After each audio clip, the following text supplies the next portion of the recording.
नागौर जिले में अब तक कुल 8,817 के सैंपल लिए जा चुके हैं, जिनमें से 7,701 की रिपोर्ट प्राप्त हो चुकी है। 568 कुल नागौर जिले में कोरोना पॉजिटिव मरीज पाए गए हैं। अब इनमें से 72 मरीज ही ऐसे हैं जो एक्टिव हैं, जिनका इलाज कोरोना सेंटर में चल रहा है। नागौर जिले के कुल पॉजिटिव मरीज में से 10 लोगों की मृत्यु हो चुकी है। शेष सभी ठीक होकर अपने घरों को जा चुके हैं। सैंपल लेने की कार्यवाही जिले में निरंतर जारी है। जिला कलेक्टर ने कहा, अब जो नागौर के हालात हैं वो ठीक नहीं है, इसलिए प्रशासन को सख्ती करनी पड़ेगी। यादव ने ये भी कहा, सावधानियां कोई ज्यादा बड़ी नहीं है, छोटी सी है, कोई कठिनाई का कार्य नहीं है। आप 1.5 से 2 मीटर की दूरी रखें, मास्क का उपयोग सार्वजनिक स्थल पर जाएं तो करें, साथ ही किसी ऐसी चीज को टच में आए तो अपने हाथों को धो लें, धोने की स्थिति में ना हो तो सैनिटाइज कर लें।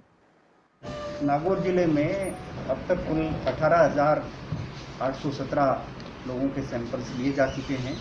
जिनमें से 17,701 की रिपोर्ट्स अभी तक प्राप्त हो चुकी हैं। 568 कुल अब तक कोरोना पॉजिटिव मरीज नागौर जिले के अंदर पाए गए हैं, लेकिन इनमें से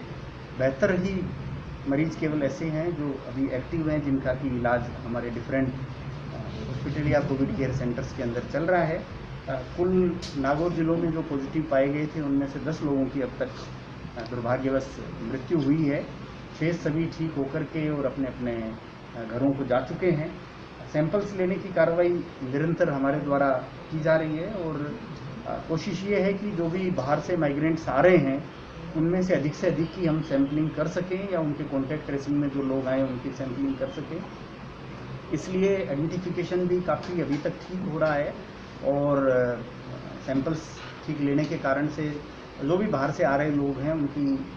सैंपलिंग के बाद पॉजिटिव आने की भी संख्या निरंतर नागौर जिले के अंदर जारी है। हालांकि इससे कोई हमें घबराने की या इसकी चिंता करने की आवश्यकता नहीं है। सबसे अच्छी बात यह है कि आइडेंटिफिकेशन टाइमली हो जाए, सैंपलिंग उनकी टाइम से हो जाए और अगर कोई पॉजिटिव पाया जाता है तो फिर उसका टाइमली ट्रीटमेंट हो जाए, ताकि लेट आने के कारण से कोई कैजुअलिटी तक नहीं पहुंचे। यही सबसे बड़ी बात है। इस मामले में अभी तक हमारे ज़िले की स्थिति ठीक चल रही है। हम लोग टाइमली आइडेंटिफिकेशन भी कर रहे हैं, टाइमली उनकी सैंपलिंग भी हो रही है और उसके कारण से कोई पॉजिटिव है तो उनकी रिकवरी की भी रेट काफ़ी अच्छी है। दुर्भाग्यवश अभी तक जो 10 मृत्यु हुई हैं वो उनमें से अधिकांशतः उन्हीं लोगों की हुई हैं जिनका कि टाइमली आइडेंटिफिकेशन नहीं हो पाया और जिसके कारण से वो लेट हॉस्पिटल में पहुँचे और लेट पहुँचने के कारण से वो स्टेज को क्रॉस कर गए। सबसे दुखद मृत्यु एक जो कल हुई थी एक बुजुर्ग की, उसकी है और वो विशेष तौर पर मैं कहना चाहूँगा कि बहुत से लोगों को लॉकडाउन खुलने के बाद में इस बात की भ्रांति हो गई है कि ये कोई बहुत ऐसी बीमारी नहीं है जिससे कि बहुत अधिक कोई मृत्यु होती हो या नुकसान होता हो। वस्तुस्थिति ऐसी नहीं है। बहुत ये बीमारी कोरोना वायरस वास्तव में आप सब जानते हैं कि भी एक उसी तरह से एक वायरस है, वायरल बीमारी है जैसी कि दूसरी बीमारी होती है। लेकिन ये अगर किसी व्यक्ति को हो जाता है और उसकी अगर ऑलरेडी पहले से कोई प्रॉब्लम है या उसकी स्थिति इस प्रकार की है कि वो टेंशन झेलने की स्थिति में व्यक्ति नहीं रहता है, तो उसके लिए ये बहुत कष्टदायक है और अल्टीमेटली उसकी मृत्यु का भी कारण बन सकती है। जो मैं उदाहरण कल का देना चाह रहा हूँ, कल एक जो डेथ हुई थी तो वास्तव में एक व्यक्ति जवान था जो अपने परिवार का बॉम्बे से आया, होम क्वारंटाइन उसको किया गया था। दुर्भाग्यवश उसने होम क्वारंटाइन के नियमों का सही से पालन नहीं किया, जिसके कारण से वो अपने परिवार में मिक्सअप हो गया। उसने अपने परिवार के लगभग सब लोगों को कोरोना पॉजिटिव कर दिया, लेकिन जो उसके दादा दादी थे उनके लिए ये ज़्यादा कष्टदायक हो गया, जो कि मोर देन 70 ईयर्स के एज के थे, जिनमें से कि एक की जो मोर देन 75 ईयर्स की एज की थी। उनको काफ़ी पहले ही अजमेर मेडिकल कॉलेज में रेफर कर दिया था, क्योंकि हमें प्रारंभ से ही शक था कि वो उनके लिए कष्टदायक हो सकता है, तो उनको हमने पहले से रेफर कर दिया गया था और अल्टीमेटली उनके लिए वो कष्टदायक साबित हुआ और उनकी डेथ हो गई। तो इसीलिए मैं बार बार आपके माध्यम से नागौर जिले के सभी नागरिकों को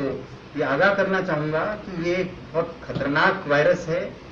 और प्रत्येक उस व्यक्ति के लिए जो कि किसी न किसी दूसरी बीमारी से या तो ग्रसित है या जिसमें टेंशन झेल सकने की कैपेसिटी नहीं है, उसके लिए बहुत घातक सिद्ध हो सकता है। हो सकता है आप में से जो लोग इसको बहुत लाइटली ले रहे हों वो जवान हों, जिनको कोई और प्रॉब्लम नहीं हो सकता है उनका इम्यूनाइजेशन सिस्टम अच्छा हो,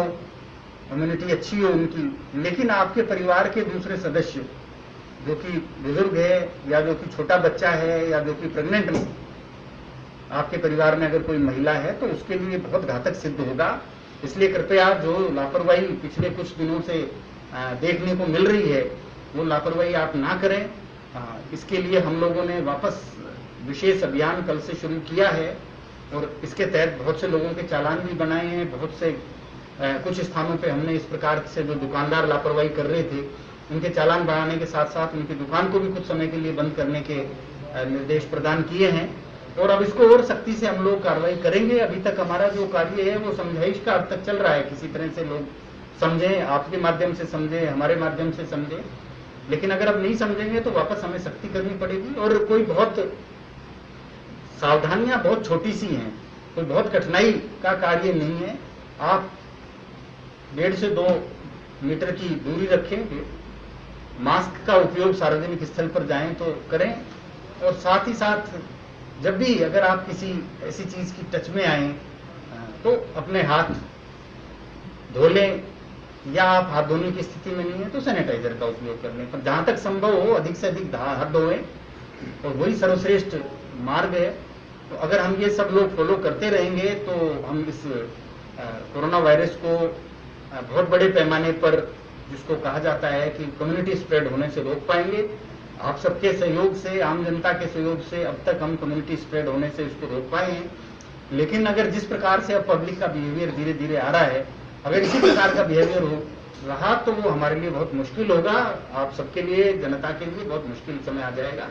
इसलिए उससे बचने के लिए जरूरी है कि हम लोग जो डायरेक्शंस हैं, दिशा निर्देश इसके संबंध में समय समय पर जारी हैं और सामान्य स्वास्थ्य के लिए भी जो हमेशा जरूरी है, समय समय पर हाथ धोना, मास्क का उपयोग सार्वजनिक स्थल पर करना और थोड़ा डिस्टेंसिंग बना के चलना, उनका उपयोग करें। इसके लिए मैं एक चीज और आप सबके ध्यान में लाना चाहूंगा कि 21 जून से और 30 जून तक एक विशेष अभियान भी राज्य सरकार द्वारा पूरे राज्य के अंदर चलाया जा रहा है, लोगों को अधिक से अधिक जागरूक करने के लिए और उनको किस प्रकार से मोटिवेट करें कि वो इन तीनों चीजों का पालन करते हुए और कोरोना के प्रकोप से पूरे प्रांत को बचा के रखें। इसके लिए विशेष अभियान चलाया जा रहा है, जिसका कि विशेष रूप से सारे हमारे ब्लॉक हेडक्वार्टर्स के ऊपर, सभी ग्राम पंचायत हेडक्वार्टर्स पर और जिला स्तर पे भी एक सोशल डिस्टेंसिंग के साथ में प्रोग्राम आयोजित करके इसके विधिवत लॉन्चिंग की जाएगी। 21 को या 22 को जैसा भी समय हमारे प्रभारी मंत्री जी का उपलब्ध होगा उसके अनुसार, और अन्य जो परिस्थितियां हैं, क्योंकि 21 को सूर्य ग्रहण भी है तो उसकी स्थिति को ध्यान में रखते हुए जो भी समय तय होगा 21 को या 22 को इसकी विधिवत लॉन्चिंग होगी। पर उससे पहले ही मेरा आपके माध्यम से पुनः सबसे अनुरोध है कि इसकी पालना करें, क्योंकि बहुत लापरवाही पिछले कुछ समय से देखने को मिल रही है जो कि वास्तव में बहुत घातक सिद्ध होगी। उसके बचाव के लिए जरूरी है कि हम लोग दिशा निर्देशों का पालन करें। और सबसे बड़ी बात यह कि आपके परिवार का कोई भी सदस्य अगर बाहर से आ रहा है तो आप लोग उसको रजिस्ट्रेशन करवाएं ताकि हम उसको क्वारंटाइन प्रॉपरली करके उसका टाइमली सैंपल ले सकें। देखिए, आप सब लोग प्रेस से जुड़े हुए लोग हैं, आप हमारे देश के बहुत सी ऐसे प्रांत हैं जिनकी परिस्थितियों के बारे में पढ़ रहे होंगे, सोशल मीडिया पर जानकारी प्राप्त कर रहे होंगे, विभिन्न जो हमारे माध्यम हैं समाचार के, उनके माध्यम से आपको जानकारी मिल रही होगी कि वहाँ लोग परेशान हैं सैंपलिंग ना होने के कारण से। टाइमली सैंपलिंग नहीं हो पा रही, लोगों के प्रॉब्लम है, वो परेशान है, कोई सैंपलिंग के लिए नहीं आ पा रहा उनके पास, वो कॉन्टैक्ट करने का प्रयास कर रहे हैं तो कॉन्टैक्ट नहीं हो पा रहे। हमारे यहाँ विपरीत स्थिति है, हम अधिक से अधिक सैंपल करने का प्रयास कर रहे हैं, लोगों से रिक्वेस्ट कर रहे हैं कि भाई जो भी अगर कोई व्यक्ति बाहर से आया हो तो वो अपनी सैंपलिंग करा ले, या परिवार में कोई भी व्यक्ति, किसी को भी ILI का पेशेंट है या जरा सी भी कोई शंका है तो हम चला के यहाँ सैंपलिंग के लिए लोगों से रिक्वेस्ट कर रहे हैं ताकि कोई भी हमारे यहाँ कम्युनिटी स्प्रेड नहीं हो और इसको कंट्रोल करके हम लोग रख सकें। तो हमारी इस जो अच्छी स्थिति है इसका कृपया लाभ उठाएं और टाइमली अगर आप लोग सब सहयोग करते रहे जैसा कि अब तक लॉकडाउन के पीरियड में किया था तो निश्चित रूप से हम इसको कम्युनिटी स्प्रेड होने से रोक पाएंगे। अन्यथा अगर दुर्भाग्यवश कम्युनिटी स्प्रेड हो गया तो निश्चित रूप से जो अन्य प्रांतों की, अन्य जो बड़े शहर है उनकी स्थिति हो रही है, वो स्थिति कहीं भी हो सकती है। और वैसी स्थिति में फिर आप लोगों के लिए, बड़ी आम जनता के लिए बहुत कठिनाई हो जाएगी, जो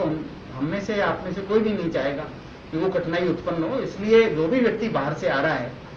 उसका रजिस्ट्रेशन करा के उसको प्रॉपरली क्वारंटाइन करें, और उनमें से जिनकी भी सैंपलिंग के लिए मेडिकली एडवाइस किया जाए उसकी सैंपलिंग करवा दें। ये मानसर क्षेत्र में शहर में तो यहाँ जीरो मोबिलिटी का आदेश होंगे। देखिए, एसडीओ साहब नागौर जो हैं उन्होंने या तो कर दिए होंगे या हमें प्रस्तावित किया होगा तो हम आज कर देंगे। ये उस पर निर्भर है। देखिए, हम लोगों ने इस मामले में बहुत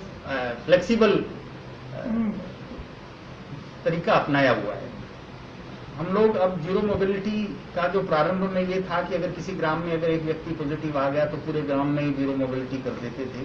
अब वो सिस्टम अब नहीं रखा है। अब वास्तव में उस व्यक्ति की कहाँ तक उस एरिया के अंदर वो घूमा है, कितने लोगों के वो टच में आया है, कितने लोगों को उसने प्रभावित किया होगा, उन सबको ध्यान में रखते हुए और जीरो मोबिलिटी से रिलेटेड आदेश जारी करते हैं। उदाहरण के लिए, अगर कोई व्यक्ति ऑलरेडी क्वारंटाइन में था, स्कूल में क्वारंटाइन था या किसी और अपने ही घर पे क्वारंटाइन था, और हमें सारे हमारे जो भी सूचना तंत्र है उसके माध्यम से हम संतुष्ट हो जाते हैं कि वो इसके अलावा कहीं नहीं गया, तो फिर हम उस लिमिटेड एरिया, उसके घर के आसपास के एरिया को जीरो मोबिलिटी करने के अतिरिक्त अन्य एरिया को नहीं करते। अनावश्यक रूप से सारी पब्लिक को परेशान करने का भी कोई हल नहीं निकलता है। लेकिन अगर ये लगता है कि भाई ये मल्टीपल रूप से घूमा है, काफी लोगों के टच में आया है और बड़े इलाके को इसने प्रभावित कर दिया है, तो निश्चित रूप से उसको ध्यान में रखते हुए जीरो मोबिलिटी के आदेश जारी किए जाते हैं। तो इसके संदर्भ में भी जो है वो सूचनाएं प्राप्त की जा रही थी, शायद संभवतः अब तक तैयार हो गई होंगी, तो उसको ध्यान में रखते हुए हम आदेश जारी कर देंगे।